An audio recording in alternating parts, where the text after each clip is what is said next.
Hi, everybody. I'm about to start my presentation. Thank you very much. My name is Itzik Kotler, and I'm the CTO and co-founder of SafeBreach. And today I'm going to talk to you about exfiltration. If you look on the past breaches in a few couple of years, you can see that the ultimate end game for the attacker.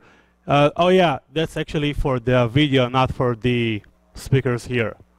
So I'll try to speak louder to make for that. If you look on the past couple of years and the different breaches that happened, basically you see there is two end games for the adversary. They can either go into your systems, into your computers and destroy something, or they can go in and try to steal something. Now, these are two objectives, and obviously there's benefits, so to speak, for each one of these. However, the destructive path is much more point in time, because once they'll do it, they'll probably blow up their cover. While stealing information on a long period of time is more profitable. So you see there's more and more breaches where the attackers is basically stealing. And when I'm saying stealing, I'm meaning assets. Assets can be different for a different company. It can be a credit card in one company, it can be intellectual property at another, or it can be a source code. Depends on the company and the target, there's a different assets. So in this topic today, in this talk, we're going to talk about how you can exfiltrate these assets. If we already assume we're breached mindset, and we know that the company that we're working for or going to test for is being breached, then the right thing to go ahead and do is basically run a red team simulation of how such exfiltration can take place. So basically, the red team engagements. For those of you who don't know what a red team is, I'll do a brief kind of walkthrough about the idea. The idea is that you're going to be going into a company or into an organization and pretend to be the hacker. You'll simulate what the hacker cannot do within that company, and you focus on an objective and in a conversation that is going to be exfiltration. So I'll be giving practical examples of how you can run red team engagements and basically exfiltrate assets from a company in order to see if A, you can monitor that, and B, you can actually mitigate that.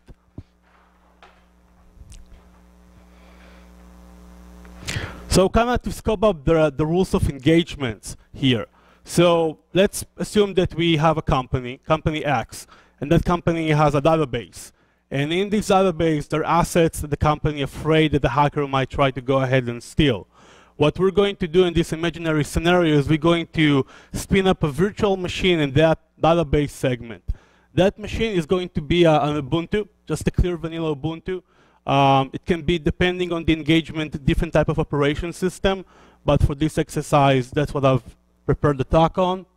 We're going to have a standard account on that machine. So again, imagine this is a database machine.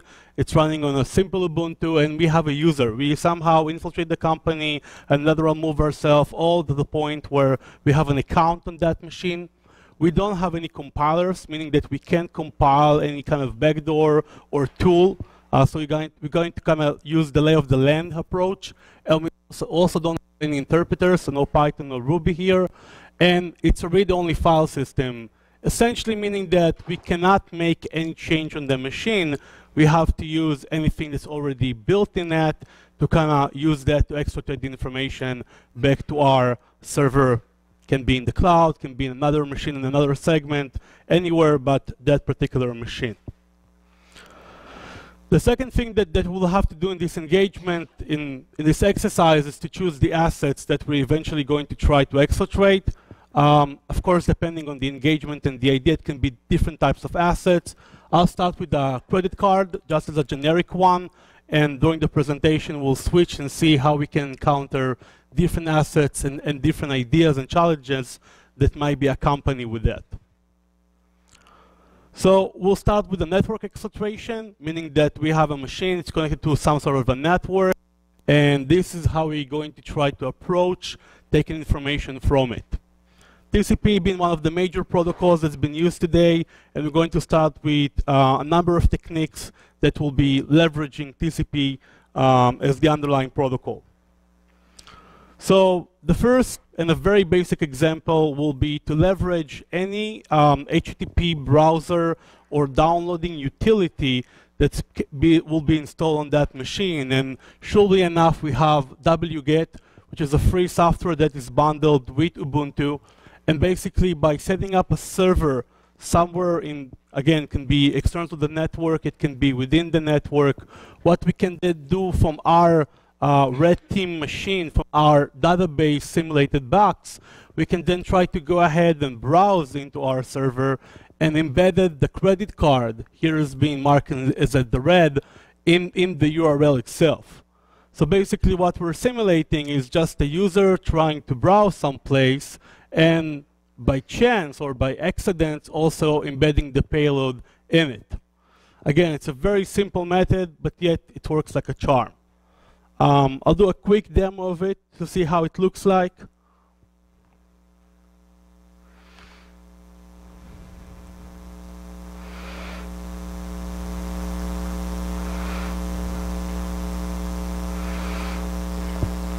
So again, from our, oh, actually, it didn't switch to the other screen. Interesting. Wait, I'll try to do, okay. Now it looks much better. I'll do some resolution fixing over here. So basically, on the right side, we've utilized the wget, and we set up a sample or a very basic, not even a web server, just a socket listening on port 80. And as you can see, the result is that me on the server side, I got the request and the test payload was actually transferred as part of it. So again, it's a very basic, very simple technique, but again, very effective one. Okay, moving on.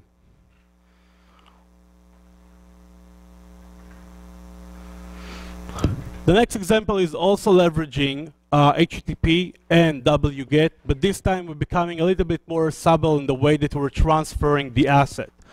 So the previous example, we've used the URL to kind of pass our credit card in it. Now we're actually leveraging one of the default options that wget allows us to do, and it's basically specifying our own header to the HTTP request. So what we're going to do is we're going to abuse the cookie mechanisms and basically create a fake cookie. And in that cookie, we're going to pass the credit card, the payload. The interesting thing here is because cookies has different types of shape, sizes, and length, there is no easy way to actually determine whether it's a legitimate session ID or just a credit card or anything else that might be alphanumeric. Obviously, cookie by itself is not the issue here. There's other fields in HTTP, such as the user agent, the accept, and the if non match, to name a few, that we can play on these to basically add our payload surfing to our own website, either outside of the company or in a different segment, and by that we're passing the payload to another server.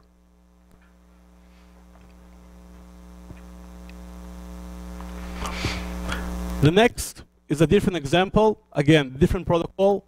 What we're doing right here is basically leveraging another built-in utility, Telenet, but in a different way.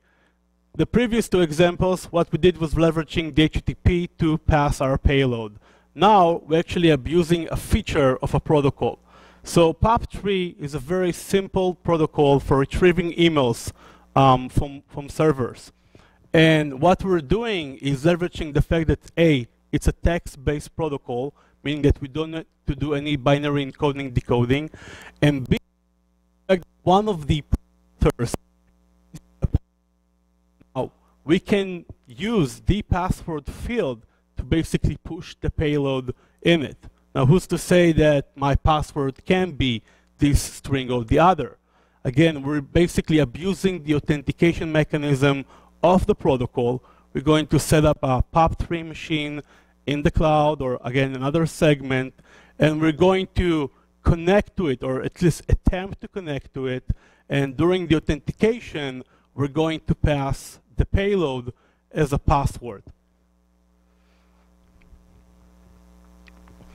So, quick recap of how it's working. The Telenet is a built-in utility provided in most Linux and even Windows platforms. It basically gives the ability to connect to any host on any TCP port. Second of all, having a text-based protocol such as POP3 and the authentication as a process give us the ability to abuse the fact that we can write a mini client manually, and at the same time abusing one of the phases to basically pass the payload in a way that won't be very easy to the defender to understand whether it's the real content or not. Of course, it's not specific to POP3. There's a bunch of other protocols. FTP can be one, and HTTP authorization can be another one that can be abused to serve for the very same purpose.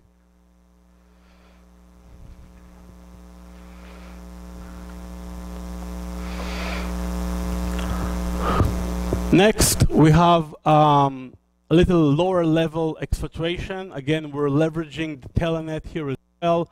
And what we're basically doing here is abusing not a protocol by itself, but actually the TCP protocol. By the look of it, it looks like we're doing a bunch of connection attempts to a computer which doesn't actually respond back. And it may look like there's an error or a problem with that, but actually that's the whole point. We're basically abusing the TCP port parameter to try to split our asset, to split our credit cards into a group of 4 digits, and any attempt of this connection will receive on the other side. Obviously, there is no service waiting, but the fact that the SYN packet will travel all the way to the other side just to see if there is any connection waiting will basically allow us, the attacker, to reassemble it back. So it's a little bit more complicated on the receiver side. To reassemble, it requires a sniffer and some very good timing to understand which of the connections are actually coming from our red team computer. But the idea is that a bunch of Telenet sequences can be then used to pass a payload.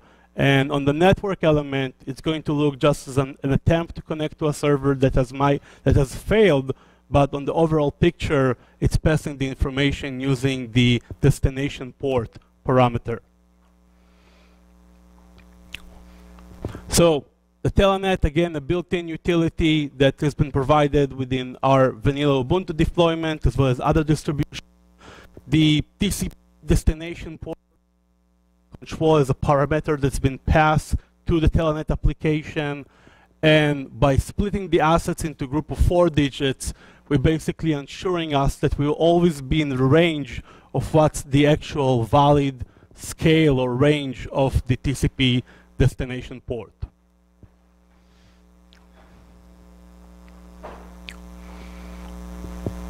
Any quick questions on the TCP HTTP methods before moving on to the UDP?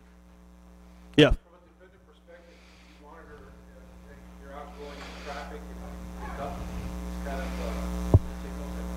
Yes, of course. Of course, you can monitoring these, and the idea.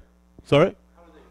Well, it's depends on the HTTP one. It would look like you will see requests outgoing into a server, and the payload will be here in the URL and over there in the cookie field. On the POP3 example, you will see an attempt of an email client of a sort to authenticate, but it will constantly fail. And on the letter, it will be a bunch of SYN packets being sent to a server or servers, depends on how you set up the receiving end, and the port will actually be the payload itself. But it's always going to be all going to be able to monitor it on the network. The idea is whether you'll be able to pick it up and understand that.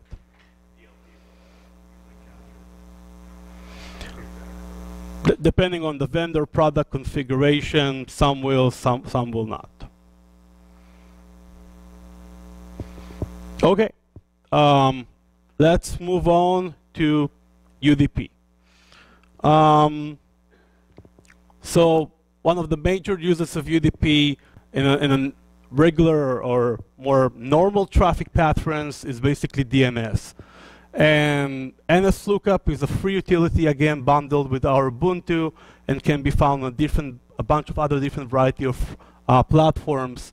And basically, one of the easiest things that we can do is to go ahead and use the query, use the domain itself as the payload, and by the DNS client to address our own DNS server, we'll guarantee to actually receive the payload on the other side. So the scenario here is that we as the attackers will set up some DNS server, again, can be in a different network segment or completely in the cloud. We will then, from our owned machine, our red machine, will try to go ahead and look up different domains, and each of these domains will basically include the payload, and by controlling the destination of the server, it will actually arrive to our own server. Again, it's simple, it's straightforward, but it's, again, works like a charm. A more complicated or a more built-up version of this is the owning a real domain using the subdomain option and using the name server. I'll explain. When you register a domain, when you buy a domain, you get to decide what's the name server, what's the DNS server that will basically serve as the authoritative answer for that specific domain. So you can go ahead and decide. Usually, most of the companies that sell these domains also provide some sort of DNS services to complement that. But you can go ahead and then decide that you want to host or be the domain server for your domain. Meaning that even without controlling the DNS server at the time, using any DNS server, eventually it will populate all the way to your DNS server, because you then again acting as the name server for that domain. So for instance, I own the domain SafeBreach.com, and what I'm actually doing here is it looks like I'm querying a subdomain of the payload.safebreach.com.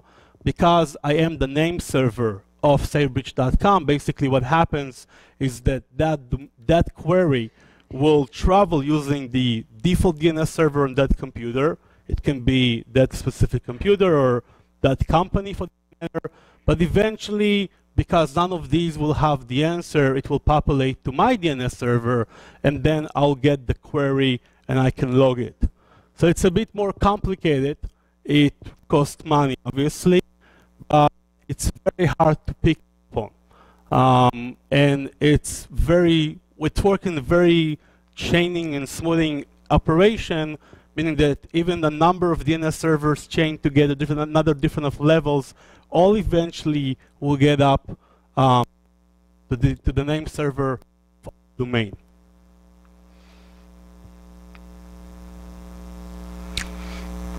There are other UDP applications that I won't go to examples, but feel free to go ahead and explore them, that you can use these, again, as a regular traffic coming out of the machine, as a built-in utilities that you have on our vanilla Ubuntu machine, and basically creating the server side or faking a server side and using these applications to go ahead and exfiltrate an asset from our own computer. Okay. Any questions on the UDP methods?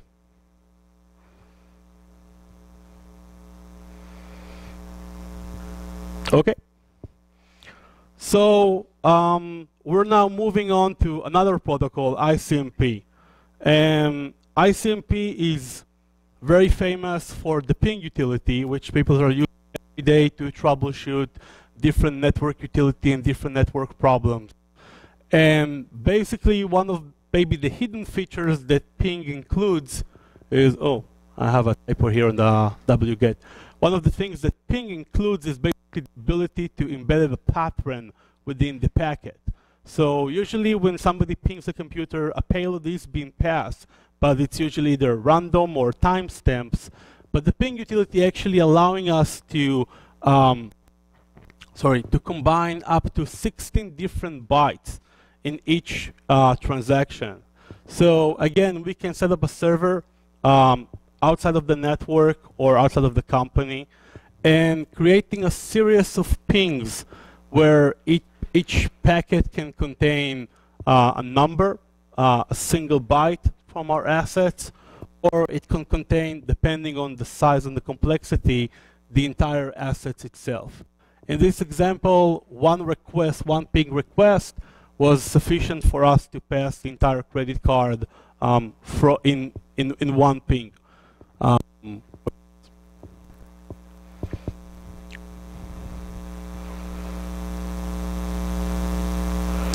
Okay. Up until now, we've discussed a case where our asset was a credit card, and that was easy because it gave us two benefits. By being an alphanumeric string, it was very easy for us to fit it into existing utilities. We didn't need any need for encoding. Obviously, sometimes for the red team engagement, the red team simulation, we'll be tasked or try to do something that will require a binary file like PDF, and for that we'll need a way to encode it because not all the protocols will be able to pass it as is. And another element was that our credit card was relatively a short string, again making us very easy for us, but in reality we may face that our assets that have been trying to be exfiltrated are basically large, and for that we'll need to split it. So we're going to change a little bit the initial rules of engagement from not be able to incorporate Python to do have a Python, and there is Python installed in our Ubuntu, so it matches our no installation policy. So we have Python. The system is still read-only, meaning that we can still not write files or save scripts. Let's see how far we can go with both encoding and splitting using Python without writing any complicated scripts on the way. So, what you see here is three different separate one-liners. We'll go to the first one. The first one assumes that our asset called secret.pdf, meaning it's just a file. Obviously, it doesn't have to be a PDF per se. It can be a movie, anything of a question. And what Python will do in this one-liner is going to basically read the entire file and encode it as an hexadecimal string. Basically means that the output will be completely alphanumeric, and then we can go ahead and embed this or use this for the HTTP example that we started with, the DNS example that we've seen in UDP, and even for the ICMP example that we had up until this moment. The second example uses base 64 encoding. Again, it assumes there's a file called secret.pdf, and what it will do is it will read the content and encode it in base 64. In a short, base 64 is an algorithm that is created to ensure that the output will be alphanumeric string friendly. So this is basically the way email attachments and file are being passed over text protocols. So we're using this very own algorithm that works for legitimate users for our own use to encode our binary assets and making sure it's going to be text friendly. And the third is an advancement on the base 64.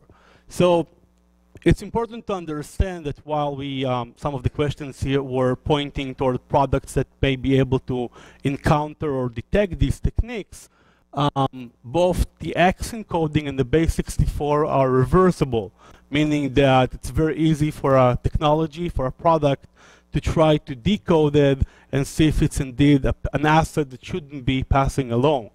So one way, again, a built-in way to kind of try to encounter it is applying a very simple, I wouldn't even call it encryption, but a very simple cipher algorithm called WOT13, which basically plays with the letter in a manner that actually shifts them in a manner that won't make it very trivial for the product to decode them. It will if the product or specific knowledge will point them to try to decode the WOT13, but again, it won't open on a regular base 64, and it won't open as a regular X decoding.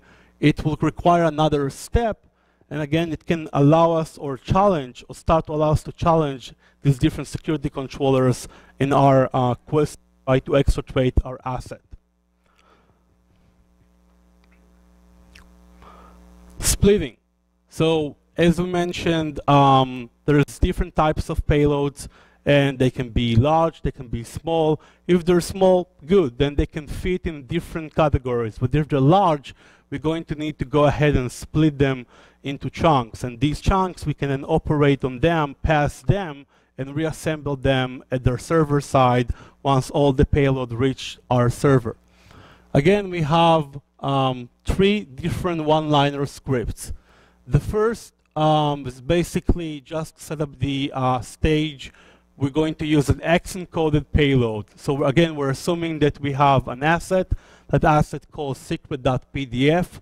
We're going to open it, read its all content, and encode it as an hexadecimal string. The next thing that we're going to do is we're going to split it. And we're going to split it to 16 bits, which is relatively a very small chunk that should fit into anything between a DNS query into a ping payload.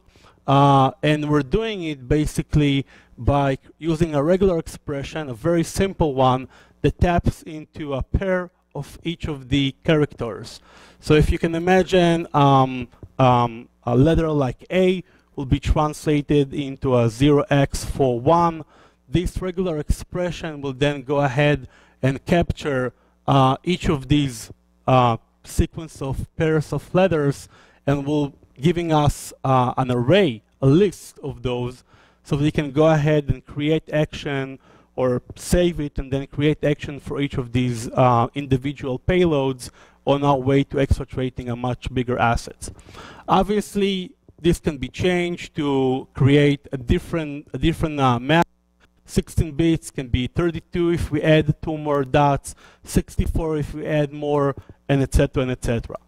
It's also important to understand that this, the resolution of going by bits and bytes here actually helps in creating these to be a generic way of splitting. Obviously, if there is a specific payload that has patterns or something that makes more sense to split by, it can be a space, a semicolon, anything that makes sense. It can also be used here to create the different chunks, but obviously anything can be divided by bits. So this gives us an overview function to how to take any assets and divide it. And to emphasize the point of the delimiter, again, what we can see here that we can take our payload and split it by specific characters. Here I choose an arbitrary pattern, FF, but again, it can be any type of character, any type of payload that makes sense. And a split will give us a list of the different chunks, and then we can go ahead and operate on these chunks individually and reassemble them back on the server side. If you combine the example that we saw in the beginning, the encoding example, and the splitting, we can create a very interesting play. And what we're seeing here is, again, is a very short script that basically takes an asset, a payload, and translate into a series of directories on an FTP server. It's very trivial if you're looking for ways to exfiltrate information to use an FTP to upload an asset. That's obviously the function of the FTP protocol. However, what we can do is basically create directories, and these directories can then be a payload. And the other side can then go ahead and reassemble all the directory names back into a file. So let's run the script and see what it does. It assumes there's a specific FTP server. Again, will be as the server side simulating that FTP server. It then go ahead and connects into these into the FTP server. Next thing, it will open the assets, the secret.pdf. It will read the entire content and encode it as an exa. And then what it will do is, for a series of 8 characters, it will go ahead and capture these sequences and create a directory with a counter starting from 0. So basically, imagine it will say 0 underscore 8 bytes, and then it will say 1 underscore another 8 bytes of the asset. It will go, again, depends on the size of the assets divided by 8. It can go until it will finish. And then the interesting stuff is then on the attacker side, on the server side, we can go ahead and connect to the very same FTP server, list the directories, and by the order of the counter from 0 till, depending again on the size, we'll then able to see all the chunks, all the sequence, and combining them together, concatenating them into one string, and decode that string from hexadecimal will basically give us that file in the binary form on our side. Before moving on, any questions about these techniques or this example?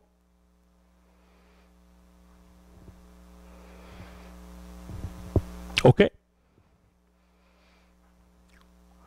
So up until now, we've discussed exfiltration in the means of a network. We've leveraged different utilities deployed on our Ubuntu machine to go ahead and try to connect to a server or a number of services, depending on the configuration, to pass them. But exfiltration is not limited to network. It can also be a physical issue. So we can go ahead and explore one interesting avenue to do it. Again, we'll need to change the rules a little bit here in order to accommodate this example. So first, we have to understand that there are obvious ways to take information from a computer, and obviously using medias like CD-ROM or connecting a USB or thumb drive are all very normal ways to do it, but then ahead, it's also a very easy normal ways to prevent from doing so. So getting this off the table, we need to be creative here. The second thing is that we'll need to actually use a Python script. It's a little bit bigger program this time. So we're going to bend over and basically remove the read-only file system. Again, we're still having an Ubuntu. It's still having a built-in Python interpreter in it. Just this time, we'll need to go ahead and download the script. So obviously in the presentation, you can then go clone this Git directory, download it. I'll demo this to you right now.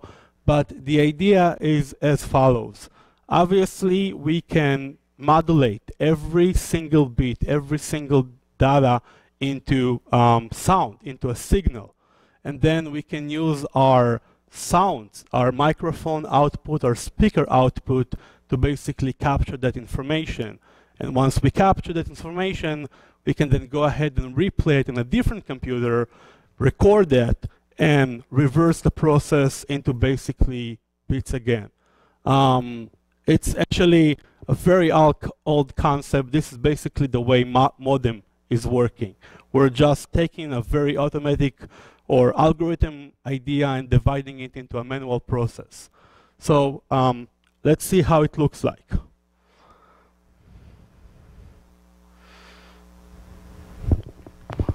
Okay.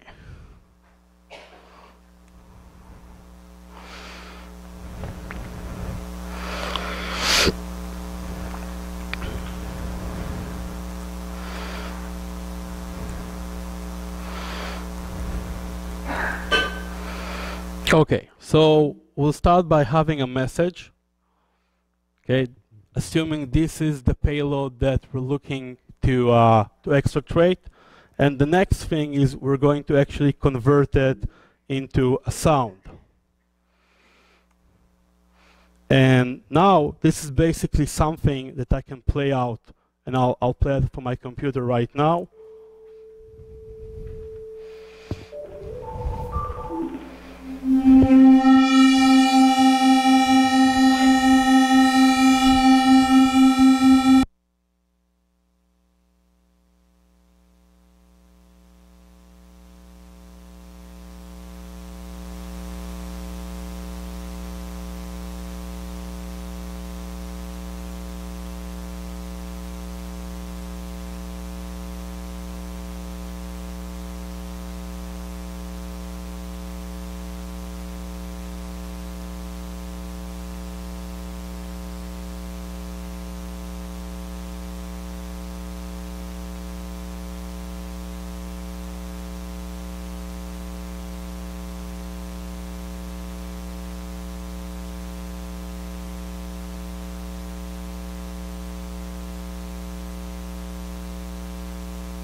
Yeah.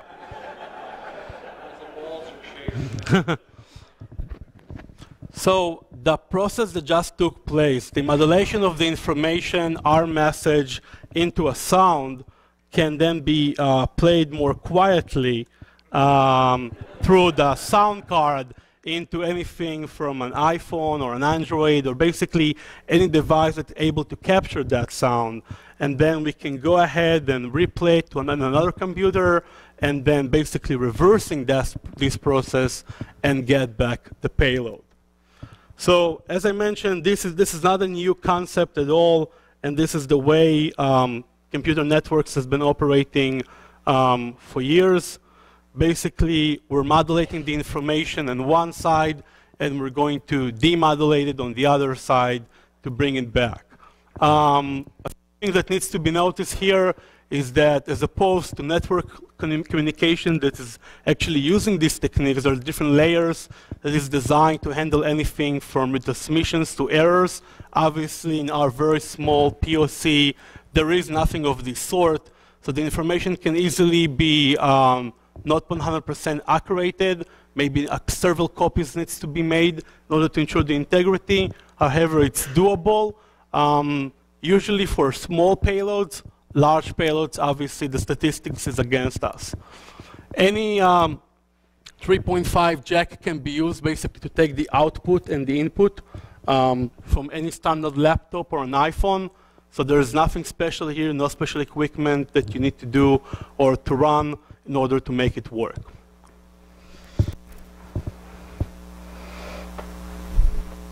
That's it. Thank you.